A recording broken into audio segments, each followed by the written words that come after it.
Affirmation কি আৰু আমাক কিয় লাগে, আমি কিয় এফাৰ্মেশ্যন কৰিব লাগে? এফাৰ্মেশ্যন হৈছে পজিটিভ ছেল্ফ টক। এটা শিশুৱে 5-6 বছৰ বয়সৰ পৰা নিজৰ লগত কথা পতা আৰম্ভ কৰি দিয়ে। যিহেতু আমাক কোনেও নিশিকায় যে আমি নিজৰ লগত কেনেকৈ কথা পাতিব লাগে, সেয়ে আমি বেছিভাগ টাইম নিজৰ লগতে কথা পাতোঁ আৰু যিখিনি নেগেটিভ হৈ থাকে। আৰু তাৰ কাৰণে আমাৰ যিটো ছেল্ফ ইমেজ, যিটো আইডেণ্টিটি, সেইটোও নেগেটিভ হৈ থাকে। আৰু এই ৰিজনটোৰ কাৰণে আকৌ আমি আমাৰ জীৱনত আগবাঢ়িব নোৱাৰোঁ। সেয়ে পজিটিভ ছেল্ফ টকৰ বহুত দৰকাৰ, যাতে আমি নিজৰ আইডেণ্টিটিটো, নিজৰ ছেল্ফ ইমেজটো চেঞ্জ কৰিব পাৰোঁ।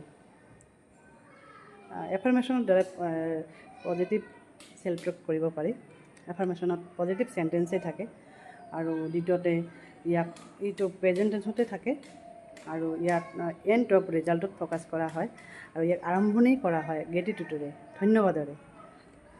ধৰক আপুনি যিটো ক্ষেত্ৰতে এফাৰ্মেশ্যন বিচাৰে, ধৰক সেইটো হেল্থৰ কাৰণেও হ'ব পাৰে, কেৰিয়াৰৰ কাৰণে হ'ব পাৰে, বা ৰিলেশ্যনশ্বিপৰ কাৰণে হ'ব পাৰে, বা মানিৰ কাৰণেও হ'ব পাৰে, তেতিয়াহ'লে আপুনি এফাৰ্মেশ্যনবোৰ তৈয়াৰী কৰক।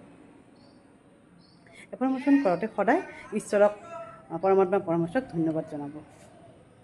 ধন্যবাদ দিব যে মই এইটো পাই গ'লোঁ। ধৰক চাকৰি এটা, মই চাকৰিটো পাই গ'লোঁ আৰু মই বহুত আৰ্ণ কৰিছোঁ, মই ইমান আৰ্ণ কৰিছোঁ, থেংক ইউ। আৰু এইখিনি কথা, এইটোৱে হ'ল টেকনিক। এইখিনি কথা আপুনি নিজৰ ভইচত ৰেকৰ্ড কৰক আৰু এটলিষ্ট 30 ডেইজৰ বাবে এইখিনি শুনক। আৰু আমি যেতিয়া যিটো কথা বাৰে বাৰে শুনো বা বাৰে বাৰে কওঁ, তেতিয়া আমাৰ ব্ৰেইনে সেইটো লয় আৰু তেতিয়া আমাৰ মাইণ্ডটো ৰিপ্ৰগ্ৰাম হ'বলৈ ধৰে। থেংক ইউ ছ' মাছ। আজিলৈ আহিছোঁ, বাই বাই।